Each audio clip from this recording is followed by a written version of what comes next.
don't know if are they going to be singing or anything back there? Or? Okay. We might have to slide those doors if they start singing or something like that, just so we can make sure we can hear everybody in here very well. Do what? Okay. All right. Yeah. Hey, Ronnie, would you mind shutting those doors? Because they're going to do some singing, and we'll just that way keep it a little bit easier to hear in here tonight.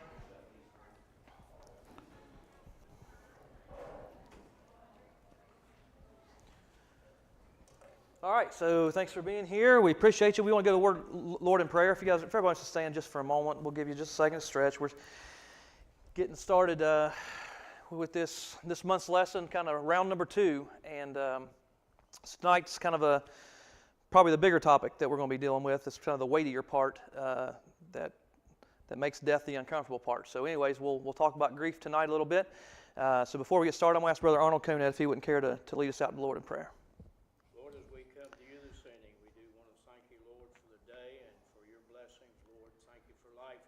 Yes. The opportunity you allowed us together here this evening, Lord, and we pray your blessings on all. Whatever we do, Lord, we just want to do it heartily as unto the Lord, yes. Not unto man, that you would be lifted up and lives could be changed, or you could help us to be more like you'd want us to be. We love you and thank you for your love and mercy. In Jesus' name, amen. Amen. Amen. All right. All right. I am joined this evening by Miss Stacy Shamlin. Everybody knows Stacy, right? I guess in here. Yeah. Yeah, give her a round of applause because she didn't bail on me when she knew she had to sit in front of everybody and talk tonight. So she has been doing some things. I don't know when it was been a couple years ago or 2 years ago. When did you come over to start the grief share over here? I know you've been doing it for a long time, but it was a couple years ago or so, wasn't it? This will be my third session. Okay. This fall will be. Okay, so she came to me a couple of years, or a year and a half, whatever it was ago, to want to do it here, which I thought was a great thing. What she was doing in a program that I'd never heard of, but it's called Grief Share. And so we have been talking ever since even then about, hey, that's really, it's a really great ministry that she's part of and a thing that she helps people deal with that's really hard, and how probably got my mind rolling of how do we talk about that at the church? How do we talk about this to everybody? Because I understand programs like that, probably a lot of you may see some of that and be like, well, that's not for me, or, I don't know that I need that. And maybe you don't. Maybe now's not the time for you or whatever. But it also made me just realize, well, a lot of that stuff, when something does happen in your life, then it is hard to figure out what it is you need, and you never thought about it before and what's out there. So being able to explain to the church what it is and what's going on, I think is a really important thing for us to think about. So we are going to talk about grief tonight. This is kind of part 2 of our series. Last week was kind of just the biblical view of death. I know me and Pastor Chris did a lot of talking between us. Didn't get a lot of. We'll try to do more of this tonight, and as the other nights go on, it'll be more of a, get you involved, ask your questions and stuff like that. Last week was hopefully. My goal was last week to get your brain turning, your gears turning. I don't know if you went home and talked to your spouse any about death or you thought about it anymore, but the idea of it was to help you to, whatever you need to do to help you deal with what that's going to be like or when that happens. So, like I said, we're going to be talking about grief a little bit tonight, but so this is Stacy. She's been involved with Grief Share for how long? About a little over 3 years. 3 years since you got started with that. Almost 4. Okay. So I'll let Stacy just kind of tell whatever version of the story, however long she wants to tell you, how you got, what happened, or how did you even get into the Grief Share program? How did you get started with that yourself? Okay. Well, as many of you know, I lost my oldest son. It'll be 6 years this October. 6 years. And for probably about a year, I was just in a fog. I was doing daily tasks. I was working. I worked from home. I dealt with 2 youth groups, so I was still doing my lessons and teaching them. I was going through the motions. I was not grieving and taking care of my grief, I should say. I was grieving, but I just wasn't working in my grief. And when that year was up, I'm a very OCD, like I like to be in control and I like to have everything a certain way. So in my mind, it was like the first year, you have your first birthday without him, you have, your first holidays without him, you have all these firsts through that first year. So in my brain, it was, get me through that first year and I'm going to be fine. Like, I'll make it if I can get through that first year.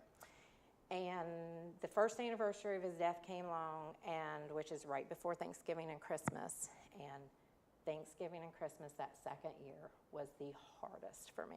Really? Yes.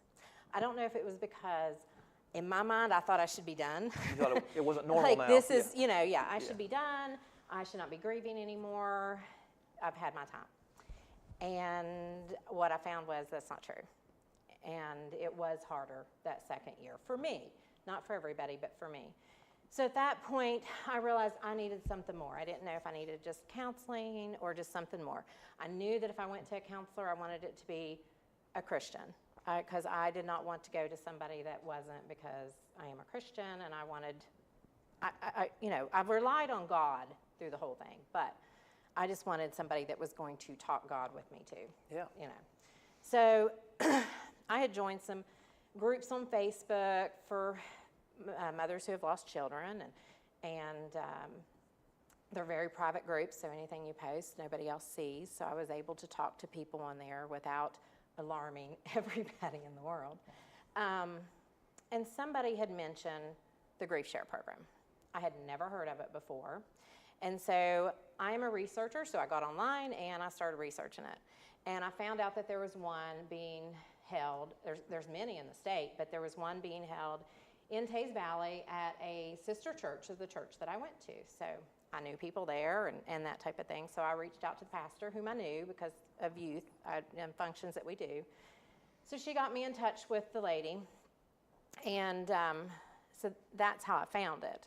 The other thing is there's nothing in Jackson County for grief counseling. You have to go to Charleston or Parkersburg. There's nothing here. Like, I called all these places, there was nothing. And it was really hard to even find anybody who knew of anything. Like, it was just, other than like hospice had some, but that was it. So it was a struggle to find something. And so in talking to the lady who ran it at Taze Valley at the time, she was actually, we had camp meetings every summer out at Rippling Waters, and she was actually teaching a class or a session on how to minister to the grieving. And in talking with her, I had said, I would like to start something here, like in Jackson County, down the road. And so she invited me to that because she knew that was something that was, in the works, or at least praying about at the time. So I went to that, and then I went and attended the grief session myself, thinking, I'm just going to work through this for a ministry. Not personally, just to help others, right? Yeah. God had other plans, as He usually does. So, and I'm glad that I did go through it, because it was very eye-opening, a lot of information that I was going through, but didn't realize that, like, this is normal and this is okay. It was okay that all his stuff out of his apartment was still in my building, and that I haven't gotten rid of it yet. It was, it was okay that I did things different at holidays, and so it was really a confirmation that I'm okay. Yeah. Like, I'm still grieving, but it's okay. So, and there's a whole list of things, that I learned. Yeah. And then I started it at, my old church, and it just kind of grew from there. Yeah. So. Yeah, so awesome. Which is needful. I think we all relate to that, where we think, oh, I'm going to do this for somebody else, and then we said the same thing about Bible camp several times, haven't we? We're going to go up to help the kids, Rick, and then we're the ones that get help. So I think we can all, we've all been there and done that. So yeah. So I think what we do is just want to jump into to some of that. You've already hit on some of it, but I think as we talk about dealing with it, there's two parts of what I want to get to tonight, and what I want you to be thinking about. That is, number one, how do you deal with grief yourself? You know, and we'll talk about what is grief in a second. But so there's going to be the how you deal with it when it happens to you. But the second part of it is what I'm glad she brought up, because I think you said the first class you went to was how to minister to other people who are dealing with it. Is that that's the general topic, right? Yeah. Because a lot of you might be in here, you might just want to check out of this. You'd be like, oh, you know, I'm young, or I'm not going to be around this, or I really don't like people. I don't care about people anyway. If everybody dies, I could care less. You know, maybe you're the tough person that doesn't worry about it. But regardless of how it affects you, especially as Christians, especially here at the church, the question I'd like you to ask is, how do you help somebody else who's going through that? Because I don't know if you're like me or not. I mean, I guess as a pastor, it's kind of, I feel like it gets thrown on your plate whether you want to or not. But Rick, there's been a lot of times I don't know, I always felt like I was out of my league. Brandon, I know you. I remember I was at the first funeral you ever preached. I remember that. And I remember the first funeral I ever had to preach. And not just the funerals you preach at, but just when somebody in the congregation dies or your family, and you want to know, I want to know how, I want to know how to help people. I want to know how to minister to them. But especially if I've never been through it, and I told you last week that I haven't, is how do you help somebody through something you haven't been through? So I want you to think along those lines tonight and pray about that this week. One of those two areas is your own, looking for it in your own life where it's happened. But then also, how can we keep from saying the stupid thing that we shouldn't say to somebody else? Like, oh, how you been? Well, how do you think they've been? But we say weird things sometimes. It's always well-meaning. It's just, it is. It's good intentions, but a lot of times we like to be better at it. And so I know we overlook things like that with each other. But so let's just jump into. I guess that's the first question, right? Is what even is grief? I'll turn over to you for your best definition. Okay. Well, I wanted to ask you first. What are some things come to mind when you're asked what is grief? What do you think grief is? Hurt. Sorrow and pain. So, and those are yes, that is. The dictionary definition is deep sorrow, especially when you have lost someone. And I looked up the Latin word for grief is gravere, which means heavy, and gravere itself comes from the Latin word gravis, which means weighty. Very weighty. Okay, that's good. Yeah, so grief is like heavy, oppressive sadness. Yeah. And that's what your grief is. It's definitely different than just like you miss something, right? I mean, it's not, we're not just talking about, oh, I miss that. Or I might look at a picture of Isaac when he was a kid and be like, oh, I miss those days. You know what I mean? That's not what we're talking about. That's not the grief that, a lot of people you can say, well, I miss those things or I miss that. And you might always miss something. Like, you know what I mean? Like you may never stop missing, your parents or, aunt and uncle or something like that. That's not exactly the same thing. Grieving you're talking about is something that has a little heavier effect than just like, oh, I missed that. That was a good days. You know what I mean? There's something a little more heavier happening there, right? Yeah. So, there's some kind of effect it's doing to you. Yeah. Yeah. It changes what you normally do.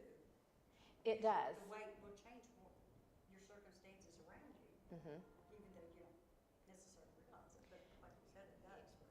Something that I had to learn is like my new normal is what people in grief share and stuff have called it as a new normal, because your normal life and what you did before is totally changed. Especially when it's somebody who's close to you, whether it's a parent or a spouse or a child. It's different. Whether it's your daily life, like Taylor didn't live with me. He was on his own when he passed. So my day-to-day at home wasn't that different. But when it come to, I always ran to Morgantown to pick him up and bring him back for all the family's events. And, so I didn't have to do that anymore. And the holidays, what we did was different. Yeah. So it's just... that's just one aspect of what it changes and what it does. Something else that I don't think people realize is there's so many symptoms of grief, which is another, the next thing. But it was like, we feel so many emotions when we're grieving. And I know everybody's probably heard of the stages of grieving, well, just forget about that. It's not that clean, is it? It is not that clean. If you're like me, you think, okay, I go through all these stages and then I'm done. That's not how it is.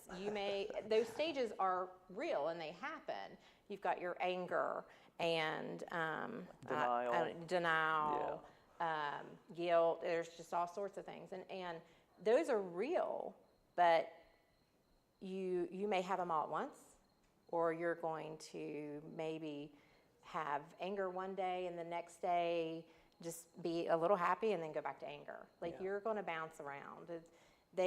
In our grief share book, they talk about it being just a ball of emotions, and it just gets shaken up every day. And you never know what you're going to get. You know those little magic balls that they The 8 balls. Like you never know what you're going to get. And that's just, what it is.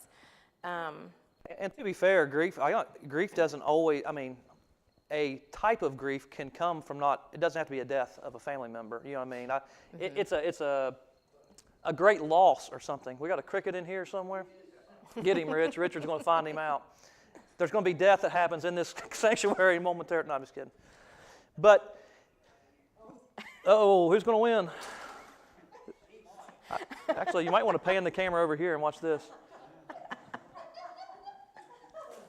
I'm sorry, this is funnier than he wins. Teach him. That's how you usher right there. That's what I'm talking about. It's about to go to the pistol. Hey, now that's much better. But what I was saying was grief, grief isn't just it could be a loss of something. Not even I was thinking about Rick when when your house burned down. There's a sudden loss of something very dear to you that changes everything about your life. That you'll notice those same things. I've heard people say the same thing about a divorce. Same stages, like you go through the same, because even though that person didn't actually die, the marriage or the relationship did. It completely changed, who you was in your life. So again, it can be other things that happen. It could be like your health could one day just be taken away from you, and that you could experience grief that way too. But loss of jobs, career completely gets turned upside down. Have to move away. A lot of those things. So you'll pick it up, say, well, I've never lost somebody, but then if you can think of how some things, a loss, whether it's a loss of life or being around that or something like that, how it still pops up and it affects the decision you're making today, then you'll know that, okay, well, I probably have bumped into grief, Like a mind grievance in that, because you go to thinking the things that you should have said or the things that you should have done, or why didn't I do this for them, or Yes. it's like a mind The what ifs and regrets. call it like bargaining. Is that what it's called, bargaining, or Yeah. kind of where you're just trying to? What maybe this, if it had happened, then this wouldn't have happened, and I'm trying to sort it all out, and make sense of it. And there's one week that we discussed that in Grief Share. It's because that's a lot of things. Like when Taylor died, it was he was an addict, but he had been clean for 9 months, and just all of a sudden, went and used that day, and because he hadn't used in 9 months, plus it wasn't heroin, it was fentanyl, and he was drinking, his heart stopped. So it was just that freak moment. Yeah. But it's like, my what ifs were, I should have went to Morgantown and brought him home. Like, if I would have brought him home and had him here and had more help for him, maybe he'd still be here. And so you think these things, and that just prolongs your grieving because you just can't comprehend and understand. And the thing that we have to come to terms with is that these what ifs, it doesn't matter. I could have brought him home. He was his own person and he made his own decisions. And he would have found it here if he really wanted it. Like it was not going to matter if I had him here or there. Yeah. And that was just something I had to come to terms with. Right. That I didn't until I did the Grief Share. Yeah. Which is actually, it's good that you mentioned that, because that's actually what is grief? Well, what it is it's that, I don't know if it's, I think it's given to us by our Creator, right? I don't think it's a sinful thing at all. It's not saying it's contrary to God. I think God mourns, right? God grieves. But it's a mechanism to help us deal with that. Like, because I think loss and death, all those things are contrary to God, and therefore contrary to us. So I think that grief is there to, how do we cope with something that we're not, that is so contrary to us? And grief, like you said, if used right, it makes you ask those questions, but it doesn't make you there to leave you in oppression. It makes you there to deal with it so that you can come to terms and cope with that. Okay, I have to answer those questions because life has to go on in a new normal or a new way or whatever you want to call it. But so it is there. There is a good behind it. Like I think the Bible. I mean, especially a lot of old cultures, they required grieving. Like it was a required mourning phase. Like you had to mourn for a certain number of weeks. It was required. Like you wasn't allowed to do anything but mourn. But because sackcloth and ashes thing. Yeah. Getting beauty from it, right? It was a required thing because you're supposed to have time to deal with those types of things in a healthy way, so that you can. Yeah. So they don't control you for the rest of your life or destroy your life. And I have one quote that was, I don't know if any of you know who Zig Ziglar is. So he's wrote books on grief and done all sorts of things as a Christian. One of the quotes that he said was, if there were no love, there would be no grief. Amen. I agree with that. Because it's the love we have for that person is why we're grieving. Yeah, my the first guy that owned the company I worked for, she worked for a hospice, and she came in one time, and I don't even know why we did this at work, but she came in and gave us one of our coworkers passed away. I remember that's why she was in there now. So we had a coworker that we went home on Friday. Not much older than me, guy. I mean, maybe a decade older than me. I don't know. Went home on Friday. It was the week of the fair. That night we was down there listening to Diamond Rio. He was sitting just up there from me. So not only that, I seen him there. And then Sunday morning, I got a phone call said he's gone. And it's like that. And so she came in. Of course, that was really hard on a small company. You know what I mean? It's not like, 1 in 2,000 people at the job site. It was 1 of 10 of us that you've seen every day and interacted with. But she showed me this, and I really liked it. It always helped me. But she was talking about how there's individual people. I don't know if you can, but there's 2 individuals, and you're like complete circles. That's just who you are. That's you. But over time, you may start overlapping. You start working together.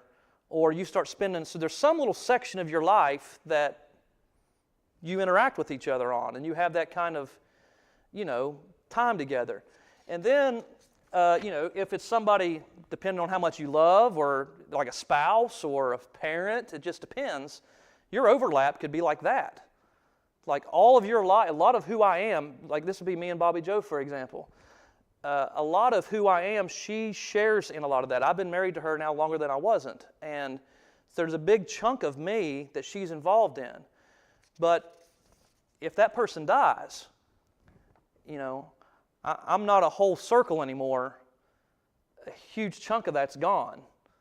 And so instead of just being able to pull those circles back apart and be like, okay, well, they're gone, back to being my whole circle, I'm not much anymore. You know what I mean? And I've got to figure this out and how to, because a big chunk of what defined me is gone. And again, if you didn't have depending on your level of relationship, but it's going exactly what you're saying. It's like some people say, well, this person passed away, I didn't really feel like that really affected me or grieved me or whatever.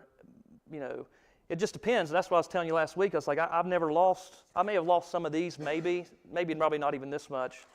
But I've never experienced that one. But I think that will correlate, like you just said, how much grief, what you're going to deal with is going to depend on how much overlap, how much relationship, how much love did you really have right there in that with them. And, go ahead, sorry. No, you're okay. Okay. But anyway, anybody got any questions or comments about that? Is that, those, that make sense?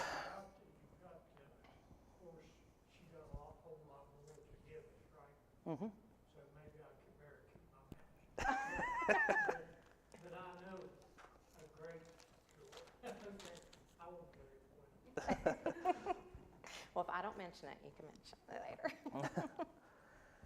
All right, so I think it covers. You know, we kind of understand what grief is. It's, you know, it's very biblical, and then it comes to how do we deal with it, right? I mean, we know Jesus came. Jesus understood grief, right? He grieved with people. Jesus wept. We talked about this last week as far as the biblical view of what he did and how he understood what it went through. So that's what I want to talk about now is a little bit. So now we know what it is. Now we know what some of the tactics are of it, because like she was saying, and she mentioned this, I don't know if she directly, but having to deal with that, am I normal? Is this normal what I'm feeling? I think it's probably a really big mountain to get over, right? At first, because you're like, is this? I mean, you mentioned the word fog too, which I think is a big.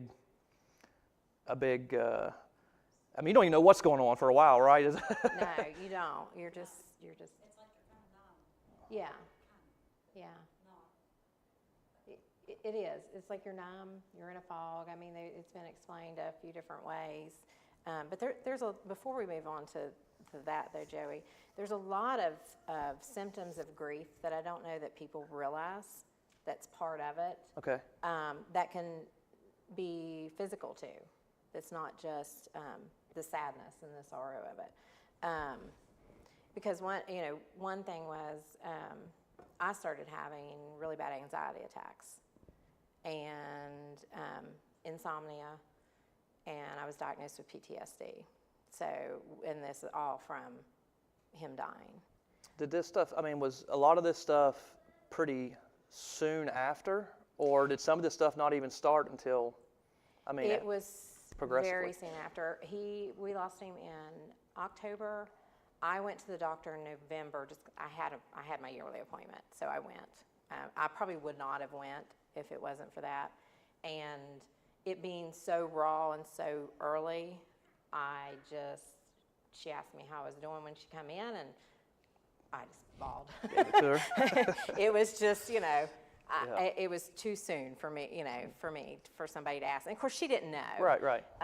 So I did not have my yearly physical that day.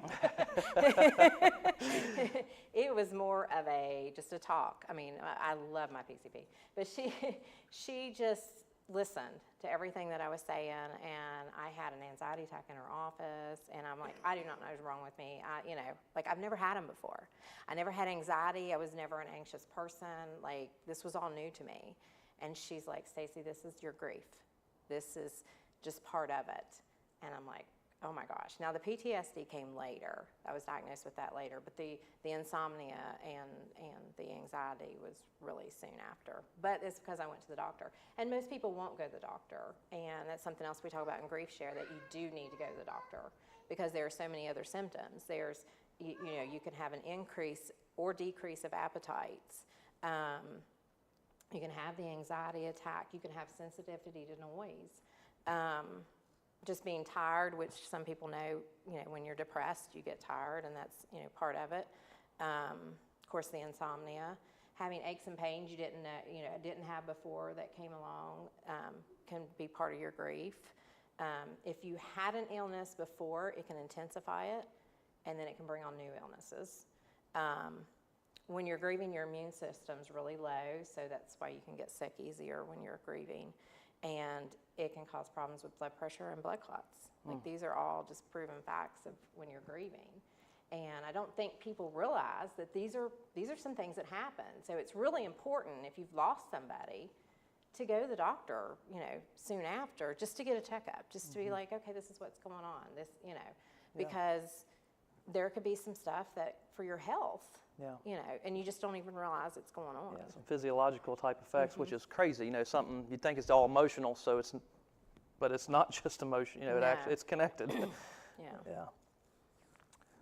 Has anybody else had any other experiences something you've experienced symptom-wise when you was dealing with something that we didn't mention, or somebody else might have gone through, what it felt like? The PTSD thing, it manifests itself in physical illness a lot of times too. Yeah. How I got diagnosed is in 2004. I come back from Iraq. I had a sore throat for like 3 weeks, and our PA checked me out. Like, there's nothing there. And he knew my deployment history. He asked if I'd been to mental health yet. It's a sore throat. So he made an appointment, and I went, and had a half-hour appointment. 3 hours later, I left, and my throat wasn't hurting anymore. You know, so yeah, that identifying things and just if something isn't right, Yeah. talk to somebody. Yeah, absolutely. Yeah. Today, around here we get the old adage, well, just get over it, just forget about it. Well, you don't just get over it, you don't just forget about it. Right. Quit Yeah. breathing or quit eating if you want to lose weight. You can't do it. You're right. You need help. Yeah. Yeah. You need help. Yeah. Yeah, and it's just watching your symptoms. And when you're in grief that deep into it, like I was, you don't always see it. You know, I didn't even realize I was in a fog for that first year. I didn't realize I was just going through the motions. Later, family members told me they were really worried about me. Like, really worried about me. They noticed, huh? Yeah. There's a lady that I grew up with, her children. She lives in Princeton. Her and her husband, she went to school with my mom. Like, we've known her for years. And she had come in during that year, and she had lost her second oldest child, and who was one of my best friends, and we were like 20 years old when she died of cancer. And so she knew what it was like to lose a child. So her being there and comforting me, you know, was nice. But what I didn't know is after I left, she looked at my mom and she said, she's not smiling like she used to. Like, she just knew that it was just, you know, Yeah. that outer glow was no longer there, is what she said. So, you know, it was, and I didn't know it. I didn't know it. I Sure. really didn't know it until, and this is going to sound crazy, but we have DVR. My husband and I watch certain shows, but we're so busy that we record these shows and then we watch them together later. Like, we're not allowed to watch them with them, but we watch them together later. And that through that year, I wasn't watching TV. Like, I would just basically, my office was one bedroom upstairs, my bedroom was the other. I would get done work and go straight to bed, like, and just lay in bed. That was it. And he'd be like, you want to watch Sarah? And I'm like, no, you watch it yourself. I'm fine. So that year came, and we were getting an upgrade on our dish, and they were bringing us a new box. And he goes, you know, everything's going to be lost. He said, you better start watching shows. And I'm like, fine. So I go downstairs to watch some of these shows and realize that I have missed a whole year of these shows that were recorded. Now, I didn't sit down and watch them, but that's when it was like, oh, this is not good, because I wasn't doing things that that I normally did. So that's when I finally was like, something's not right. Yeah. So. Just add, like, when it comes to depression, a lot of times people just think that that's sadness. But usually the marker for depression, when you can see that you're depressed, is when you don't have any motivation. You don't have motivation to do the things you know you should, do the things that you enjoy. You know, maybe you don't get any pleasure out of the things that you typically enjoy doing. You can be very irritable, and everybody else pays for that. Sometimes you just, Yes, I was mean. yeah, and sometimes you don't even recognize that that's what it is. You just kind of, you know, there's just days where you're like, if I could just not be around me, that'd be really great. But I can't get away from me. You know? Yeah. But yeah, a lot of times some people don't always know what depression is, but that's usually, you know, that lack of motivation, not having any pleasure in anything that's anyone done with, or just being very irritable. You know, you're just not waking up continually like in this bad mood. It can be because of the grief, you know, and all the what ifs and everything that comes with it. Yeah. And just kind of leads to the With depression. that being said, how do you encourage someone to seek professional help that you know is going through those types of depression, that they are locking themselves away, they're angry with everybody that they come in contact with, and they bite everybody's head off. They need something to help. How would you encourage someone to seek the professional help they need? That's hard. Yeah. I mean, it is. Yeah, It's that's not hard. a cop out either. That's true. It's just hard. Yeah, there's no right or wrong answer, I don't think, because for anybody and anything that they need help in, that person has to want to go get it. You know, you can make it known that you're there to help them with anything, but Is it wrong to point out those things that Depends on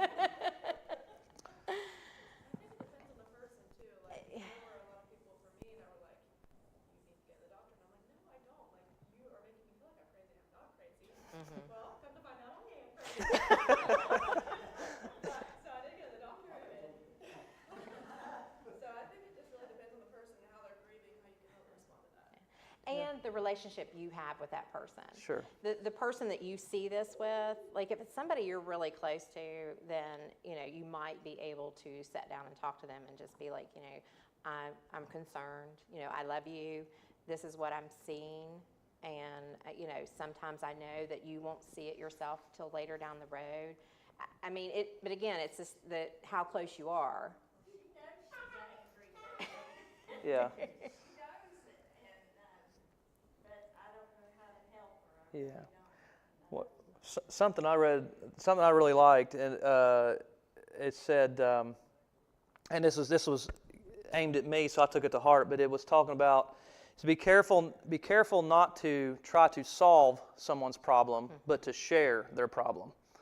And that made me understand. I actually appreciated the name of the group, Grief Share. Yeah.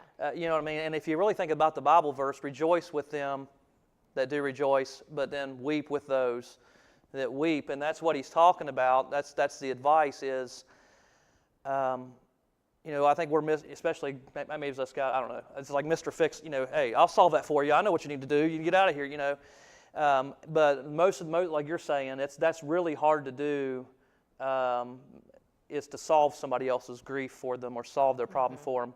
So if you can somehow try to share it with them, maybe is a good start. Again, what does that actually look like and how do you do it? Well, How do you do it? You actually listen and you validate and you walk alongside. You know, a lot of times people come to counseling and they're expecting, well, you're the expert. You're going to get corrected. No, I'm not the expert on you. Like, Right. how are you experiencing this?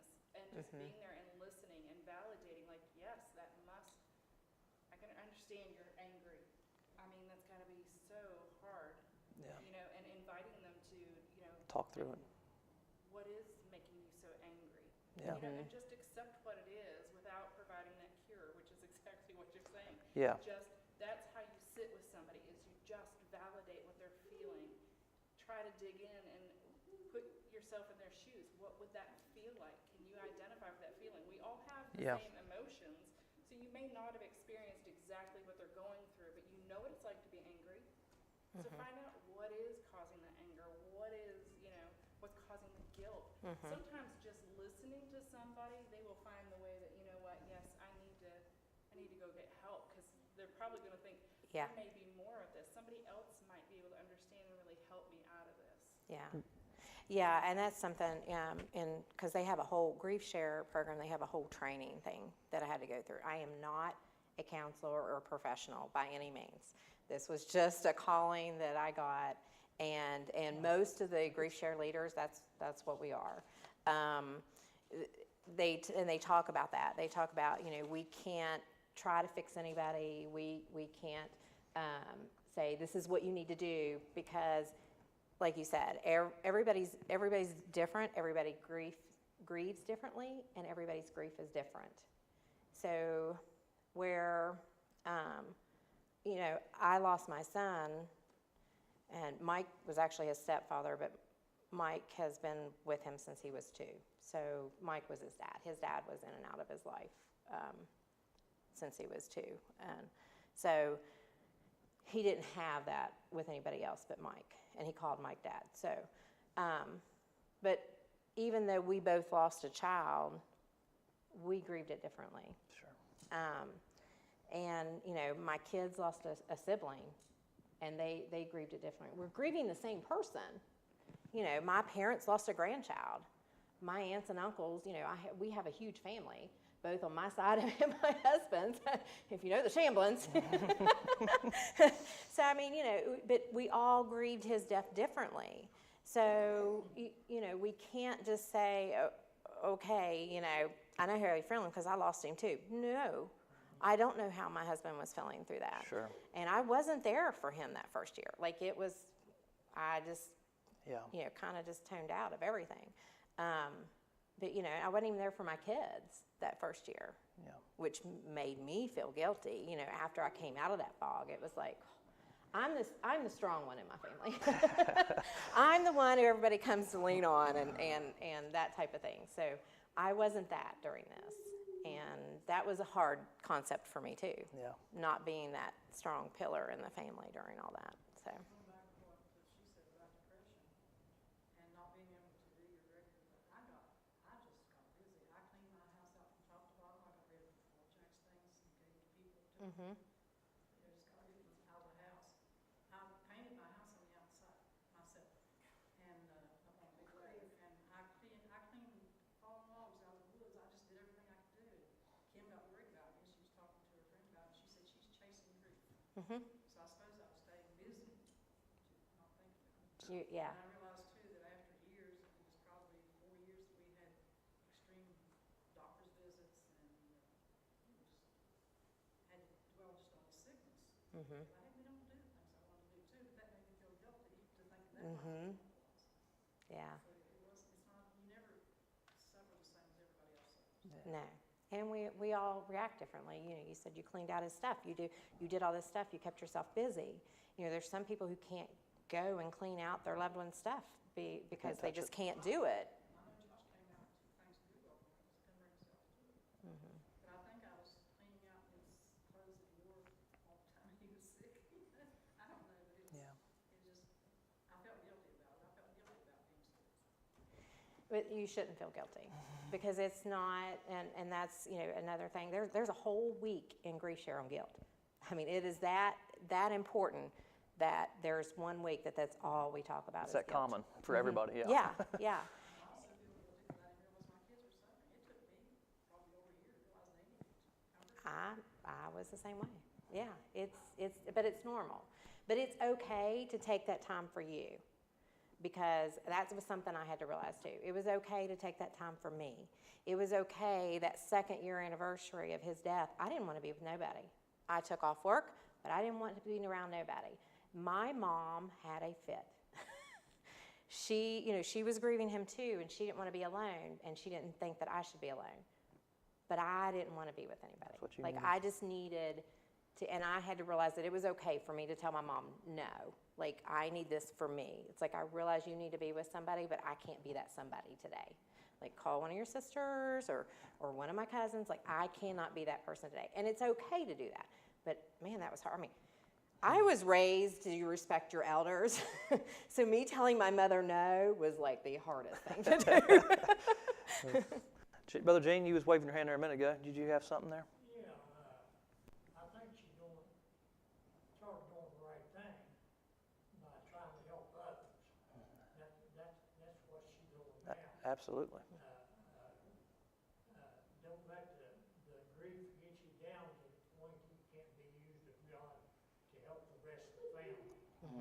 Dedicate yourself to the whole family and don't play favorites. Someone that won't listen to you today, you don't know what they're going through, all bunch of thoughts and everything. So the adversary is trying to tear down and destroy always, whether it be by the dope, the narcotics, and he's doing a devil effort to come across the border and spread this throughout our nation. And schools and everything, we pray for all the ministry. We see different groups, we pray for them. That's part of it. And then what we can do privately in talking and helping our neighbors, let's do it. Yeah. Yeah. How do you know if someone has unresolved guilt? They've You- never dealt with, You may not know. I mean, you may not know. or how do you help them if you think you know? How do you approach that person that you think's never worked through the grief like they should have? They're still letting it affect their lives, the way they interact with other people, 20 years later. Yeah, that's what we call being stuck in grief. Yeah. And again, that's something that they have to come to that conclusion. The biggest thing, like Tanya said, is to listen, to sit down with them. Really let them know that you're there to hear whatever they have to say. I think one of the biggest things that I had, my best friend, who I say she's not a Christian, but she is wonderful. She's got a lot of personal things with that, but she's never deterred me from my Christianity. I mean, even when I'm at my lowest, she goes, "Did you pray about that?" I mean, and she's being serious because she knows that that's me and that I pray about it. But the one thing going through all this grief, and she's not emotional, she's not a huggy person, but I could come to her and just cry and bawl and just talk to her about anything that's going on, however crazy it sounded, and she would just listen. And she wouldn't say a word, you know, and then we would sit there in silence for a while, and then I would be good. Like, it was just what I needed. Yeah. And sometimes it's just what we need. You know, and I'm not sure, you know, other than turning to the Lord and finding either counseling or grief share or something, you know, what else could, you know, to help them realize that they still have that grief that they need to work through. Yeah. And some people just don't realize that they're still in that. So I think it's very similar. It's the same question all of us Christians have when we say, how do we get somebody saved? how do we get somebody lost saved? It's like, well, how do you do that, right? Well, you just go up and tell them, well, some people that works, some people it doesn't. So it's the same line. I think sometimes you try to plant some seed, and sometimes maybe you water some seed, and you know it's the same delicate thing. But really, it's going to take a work of them and God in their life to. And you've already mentioned this, to respond to it. So I know how everybody's brain thinks. You think same my way. It's like, Joey, can you just tell me like the thing? Can you give me tell me to do the 5 things I say in the right order, and that works. Like, and I wish there was that's kind of what you're going back to the symptoms of grief or whatever it is. I wish it was that clean. Yeah. Like, you know, you got 5 weeks of this, and you got 2 weeks of this, and then we can get this thing wrapped up, and we can land the plane. Yeah. But a lot of times we're a lot more complicated than that. But what I think doesn't hurt is just being in meetings like this tonight, which you might think this is kind of weird, this is different. You might think, well, this is not what I'm used to in a Wednesday night Bible study. But I've seen God work in so many mysterious ways that you walking home and be like, we did this weird thing on Wednesday night. This lady was talking about grief. And the next thing you know, a door may fling open that God starts working on somebody's life. You just don't ever know how God's going to work. So don't ever limit Him to, well, it has to be a message, it has to be no, it's God works in mysterious ways. So even just the fact that you're around it and you're hearing some interesting things, and I'm not trying to solve your problem, I'm just sharing what I've been going through. Do you want to share what and if they don't, cool. If they do, great. But then letting that process go. And I think Gene mentioned this a second ago, and you mentioned this. What'd you call it? Not continued grief, or like you're stuck in grief. Is that what you said? Being stuck in it. Stuck in grief. So like there is that thing you got to be aware of. I think it can be dangerous not to do it at all because you don't really deal with it. But it can be dangerous if you let it whip you. Like I think there is, and you hand wrote on this little paper here you gave me, no control over your grief. And you don't get to determine when and how you respond, but you do have some self-control over you, and how much, what's your response going to be to that grief? For example, you know, like you talk about, I'm grieving. Well, it's my call if I go talk to somebody about it or not. You know what I mean? Do I deal with it or do I bury it? And if you don't deal with it, it'll deal with you, kind of a thing. And you don't want to stay stuck there. You want to learn what's the healthy, how do I deal with this thing right? And I think am I on the right track there? Because I've not been through it. Yeah. But it can deal with you and control you if you don't somehow. Yeah, we have a whole nother week just on being stuck in grief. Okay. So yeah, it's a big thing too. So let's go ahead and get into this. I wanted her to introduce. You got a little demonstration here or something like that you put on here. I don't have to do the demonstration. They've kind of like talked a lot about. You kind of got what it's going to show. Okay. Yeah. So just really briefly then, just tell somebody what Grief Share does, because you got some questions in here. You know, is it what if you're nervous about attending, or what does the meeting look like? So I'll just take a few minutes or whatever it is you want to tell them. What is Grief Share like, and what why might they want to invite somebody to that or come to that themselves? Okay. So Grief Share is a 13-week program, and it is Christ-centered and biblically based. Now, that doesn't mean that somebody that comes has to be a Christian or has to be in, whatever, Sure. It doesn't matter what denomination, yes. So, and I mean, the group I was in, there was, a lady that wasn't a Christian, there was a Catholic, there were, most of us were Christians, but, this is just a variety of people. We're not going to turn anybody away for any reason. We just ask that they come and have an open mind because we will be talking about God in it. So in the 13-week program, you can join anytime. You do not have to come consecutively all 13 weeks. We hope that you will because there's a lot of information the 13 weeks that we have it. But each one is self-contained, so like whatever we do in week 1, it doesn't necessarily carry over to week 2. So if you're coming week 2, you've missed week 1, but you're not going to not know where we're at. You're going to understand everything because it's a whole new subject in grief. Each week we show a video presentation that's anywhere from 30 to 40 minutes about the topic for that week. And then after that, we have a group discussion on the video. And then we also have these workbooks. And in the workbooks, each week, there is, to start with, there is a outline for the video. So while you're watching the video, there is places to take notes. And if I can get to the, okay. So I don't know if y'all can see this, but there's like places that you can take notes. There's also lots of spaces in the back. I've had people who've even brought notebooks to take notes because they're just, if you're like me, I take lots of notes. And I still add notes to mine. This is not mine. This is a new one. Mine's out in the car. It's a little raggedy, and it's got lots of notes because I think every time that I watch the videos, I see something new that I hadn't saw before, and I've watched that video probably 20 times now. So there's always something that catches my eye. After the outline, it also has, so in between the weeks, in your workbook, there is 5 questions. So 5 days of questions, or 5 days of questions. Each day has just a couple of questions. There's some Bible verses in there to help you along.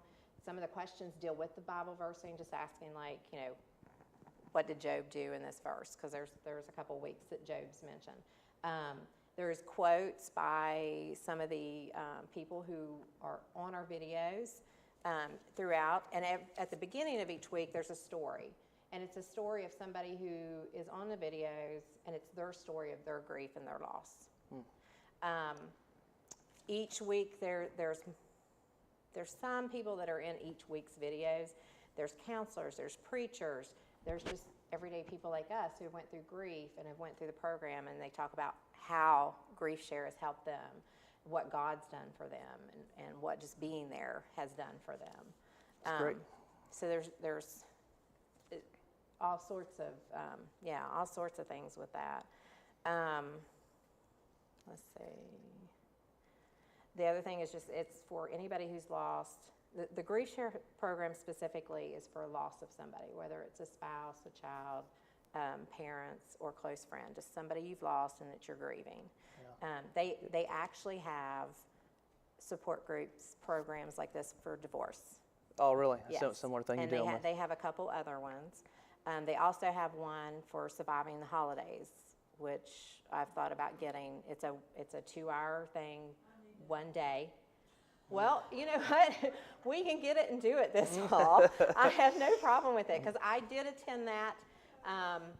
The lady that I attended, she did one of those in Charleston, and it was very informational, like a lot of helpful stuff. But it's all about dealing with the holidays when you're grieving, and just gives you a lot of good information in it. So is it pretty common when people people kind of tell their stories and stuff, what's going on? I mean, is that kind of typically something that happens? Or there are a lot? I mean, probably sometimes maybe people don't. They just listen, or I mean. Yeah. It's kind of optional type of thing. In right? the beginning, there's probably more that will just listen. Don't get that involved. Won't talk. Yeah.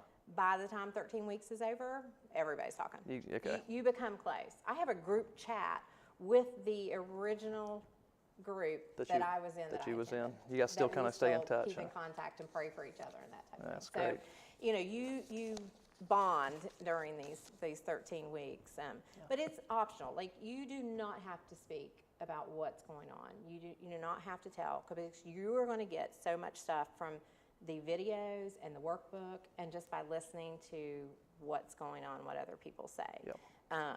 So you don't have to talk. Okay. Last thing, anybody got any questions about the grief share thing, Ronnie? Not necessarily about the grief share, but, Oh. so, you all know my uncle passed away last year, but my mom specifically has had a really, really hard time with it. She's been going to Christian Grace counseling, and it's been helping her a lot, but the problem I had at the beginning, this is gonna make me sound terrible, but my grieving was, you know, I'm always gonna miss him, but the grieving was really, I shouldn't say quick, but it wasn't prolonged.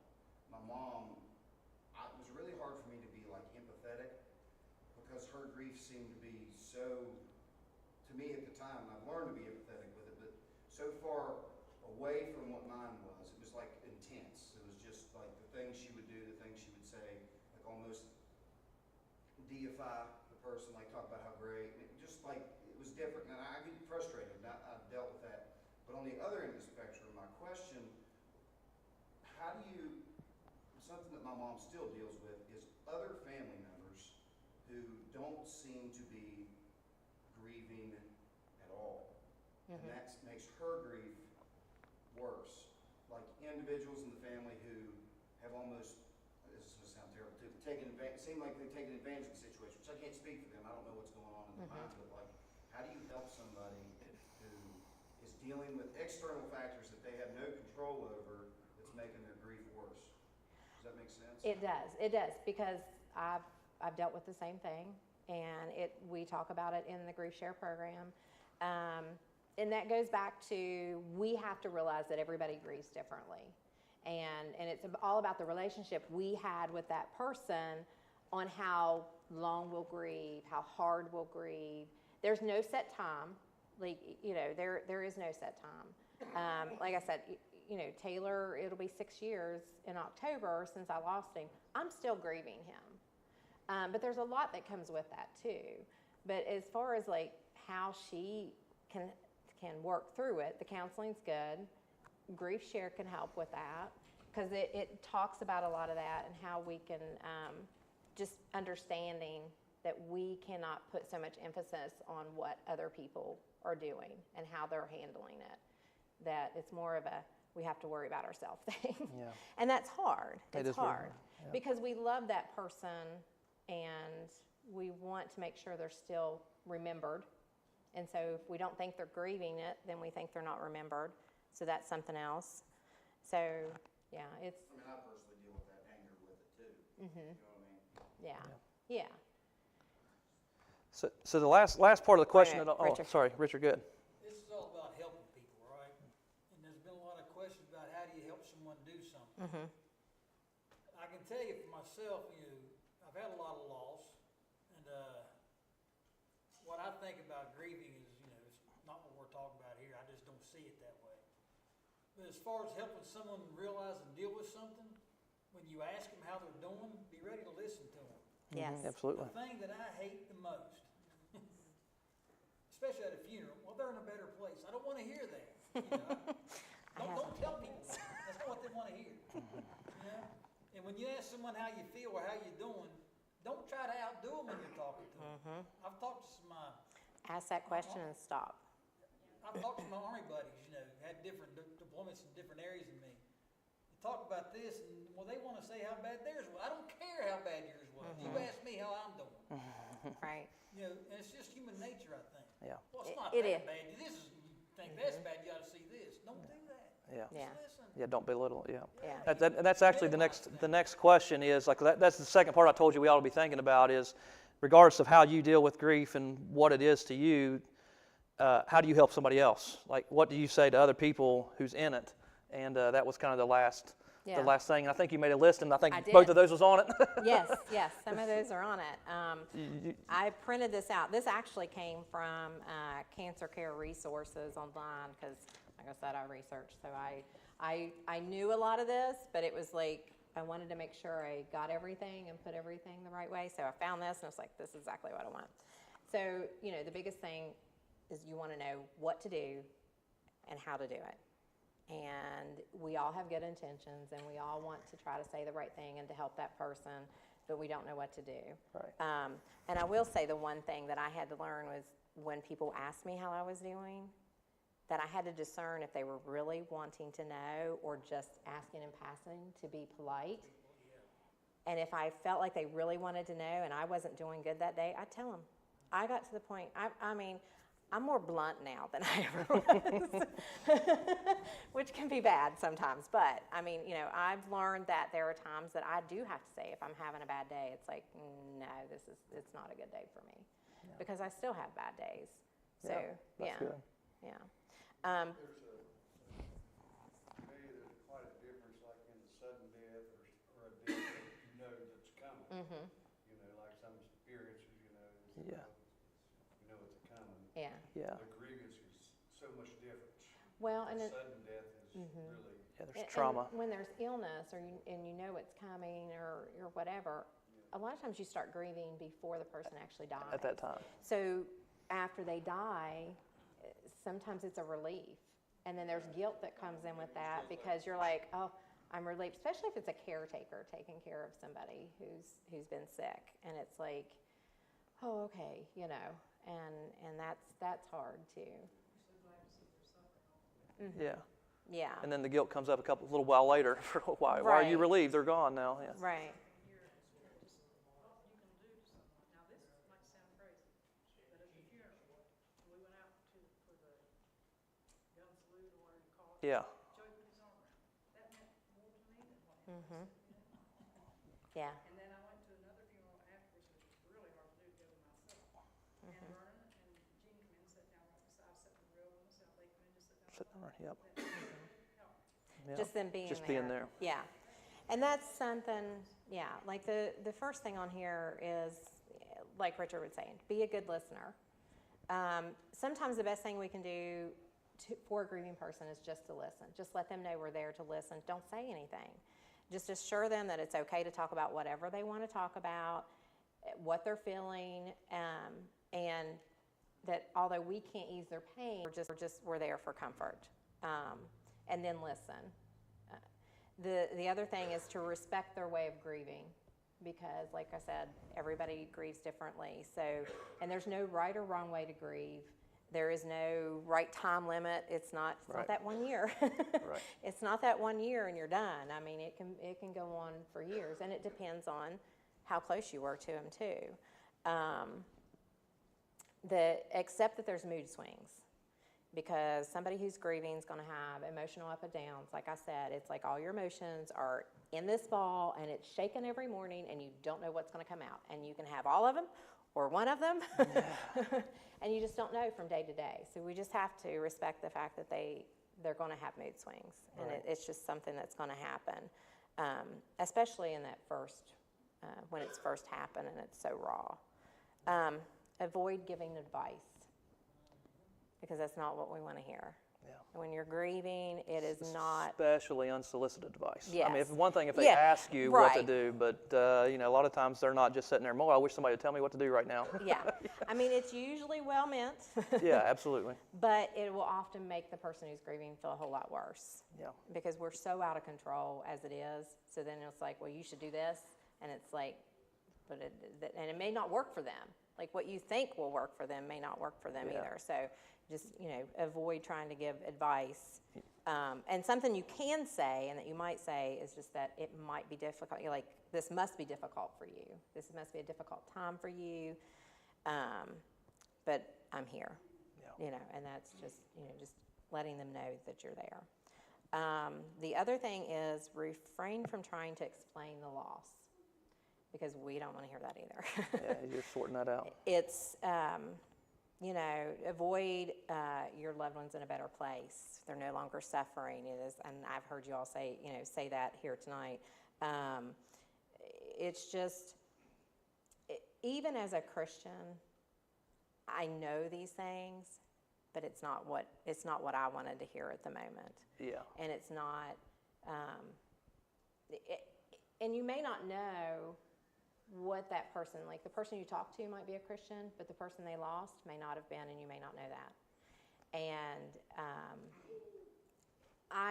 my children have grown up in church. They knew God. They knew who God was. My son, Taylor, was an avid researcher too, and at one point as a teenager decided that he wanted to research all these religions. He went into depth with Buddhism. Now, he didn't practice any, but I mean, he wanted to know why there were so many different religions and what was so different from those from being a Christian. And why should he be a Christian when there's so many things out there? And that was hard as a Christian mother to be like, okay, but I also have that researcher mentality, so I'm like, go and find out. Read books and find out, find out what's going on. So he did, and he knew. Was he right with God when he died? I don't know. I cannot tell you for sure. I do not know. So when people would come up to me and tell me he's in a better place, it made me mad because I don't know if he is. Yeah, you had to deal with that question again over and over and over. And over. Yes. Yeah. And that was another thing that I, dealt with through my grief, and they talk about in Grief Share. I will say this, though, that makes me feel a little bit better, but I still don't know 100% for sure, is 2 weeks after his death, I had to clean out his apartment in Morgantown. And while I was there, his neighbor came over and giving me his condolences and that type of thing. And I really didn't want to speak to him. I didn't want to speak to anybody. I was there with my son and my nephew, and we were cleaning everything out, and it was hard enough. But one thing he said to me was, I know that Taylor knew the Lord. And I just kind of looked at him because I'm like, you're a neighbor. Well, what are you talking about? He was telling me about things that Taylor would say to him, and Taylor was witnessing God to him all the time. So it made me feel better, and I think it was something, I think God sent him there that day to make me feel a little bit better about it. Like I said, I still don't know 100%, but that just made me feel. There's definitely a hope, yeah. Yeah, there's definitely a hope there.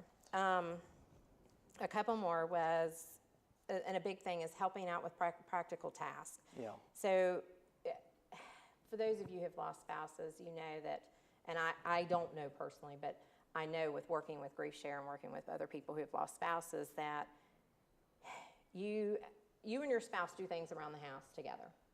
Like my husband has certain chores that he does. I have certain things that I do. Sometimes we switch them up and we do different things depending on what the day goes. But when you lose that spouse, nobody's there to help you do your chores. So it's all on you. And so what I keep hearing over and over during this journey and helping and leading Grief Share is that that's the biggest thing. So just offering to maybe cut somebody's grass, even if it's a man, I mean, because they're dealing with a lot, cut somebody's grass, making a meal for them. And I know we all do that in the first couple weeks after somebody's lost. But we need to think about it after, because after Right. those two weeks, usually, everybody's gone. And then sometimes we feel like, well, they really didn't care.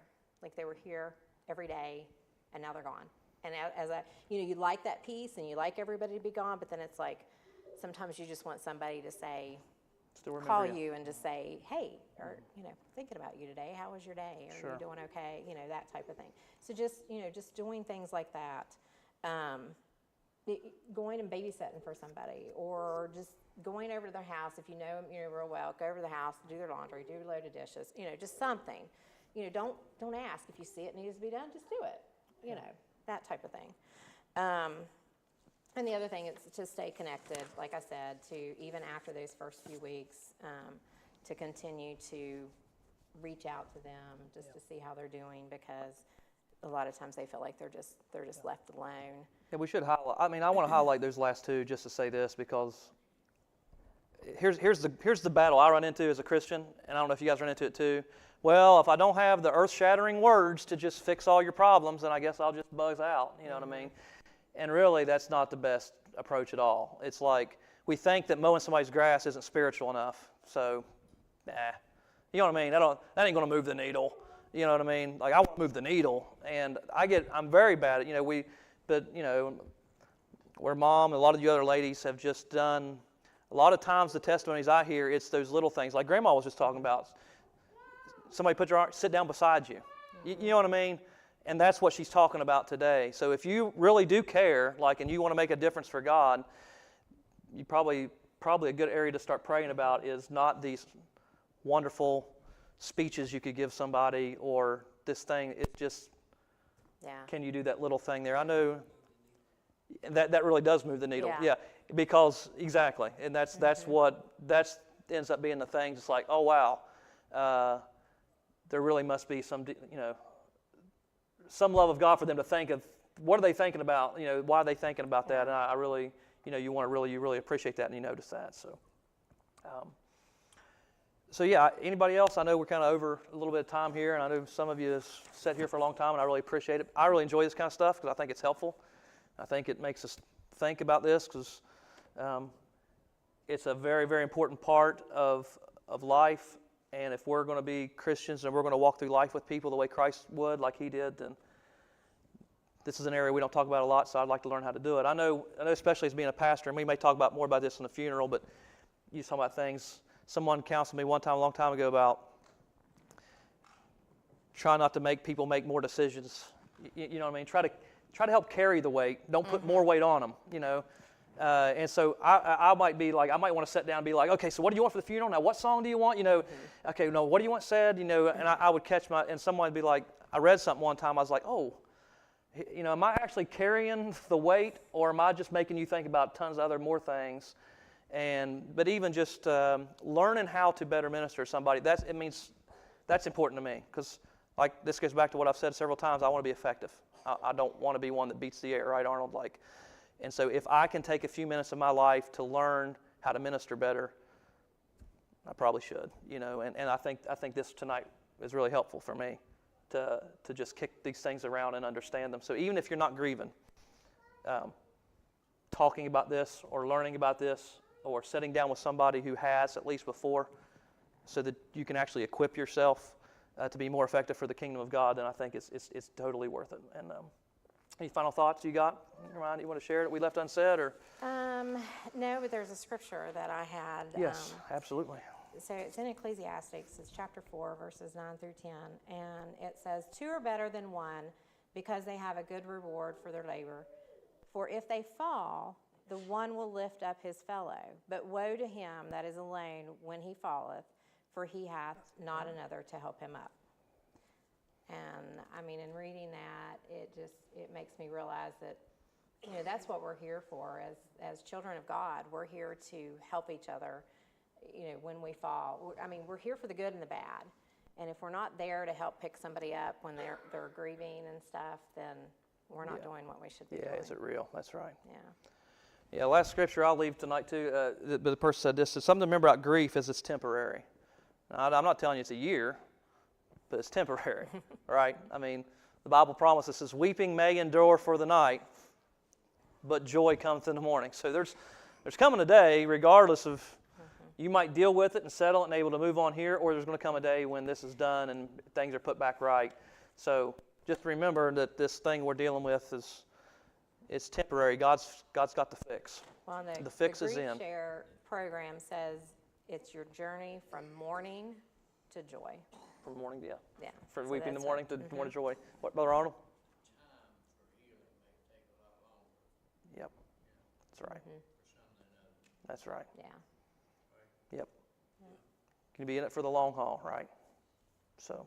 For Grief Share, when do they meet? I didn't hear all When? of it. What night of the Monday night, 6 to 8 in the activity building. And I printed off their little business card size with all that information and with the website for Grief Share. And then I also have these pamphlets where there are some out back in the hall too. And they have the times and everything. And then this also just gives a little bit more information about Grief Share. A lot of it I discussed tonight. And then, and if you go out to the website, there's a lot there too. Remember what she said, it's 13 weeks, but if you just want to go into 1 or 2 to check them out, I mean, hopefully you come back more. But I asked a Come to 3. Come to 3. Come to 3, and then it'll really determine if that's what you need right now. Because that gives you a few weeks of seeing things.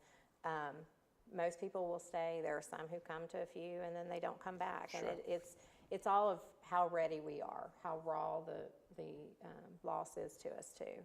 So. So very good. So if you got questions for her, you can catch her after we dismiss. We'll go ahead and let everybody go. But she does have some brochures, some business cards. The church will or has financially helped to buy some of those workbooks, and will continue to if several of you sign up and want to go to it. We'll make sure we cover that and pay for that because we feel definitely important about that, especially right now. So if you got any more questions about that. But we'll go ahead and let everybody stand and stretch, and we'll dismiss in a word of prayer. And I think we should thank Stacy again for her time and her willingness to do what she's doing. And this is the kind of stuff that, and as she mentioned, she's still grieving, and I get that. But also the fact that it's, she's putting it to use for the Lord. You know what I mean? And that's why we walk through some of this stuff, so that we can be useful. We can bring glory to God. And there's a great verse about why we live here and stuff. But anyways, to walk in the light of the living, but to shine our lights among the living. So anyways, let's just bow our heads for a word of prayer, and then we'll dismiss. Lord, our Father in heaven, we're so thankful for you, and glad for this hour together, Lord. We appreciate it. Lord, I know there's a lot of information. Appreciate the patience of all these folks. And I don't know why you've laid it on our hearts to study this or to think about this, but I do pray. I know, God, your will is, and Paul wrote, that you want to equip the saints. And so, God, help us to be that, and to use what we learned tonight. For those that maybe are grieving, Lord, in our congregation still and dealing with it, I pray this helps them. I pray, even if just a little bit, and God, and whatever you would want them to do, I pray that you just give them courage. And God, help them to turn that mourning into joy, and make use of it to help other people. And for those of us, God, that maybe have not gone through it or don't understand it yet, I pray that you prepare us for the day that we do. But also, in the meantime, help us to be as effective as we can to help other people. And forgive us of when maybe we blunder on that. But God, we want to bring you glory. When we want to point people to you, we think your word is life. And so, God, we just want to love them like Jesus does. And so help us to do that. We pray more effectively as the day goes on. I pray for our church here tonight. I pray that you make us all wise as serpents and harmless as doves, that you'd send us out as sheep among the wolves, and help us to be effective, God, in this dying world, to bring and point them to you. In Jesus' name we pray, and amen. All right, thank you, guys. We appreciate you.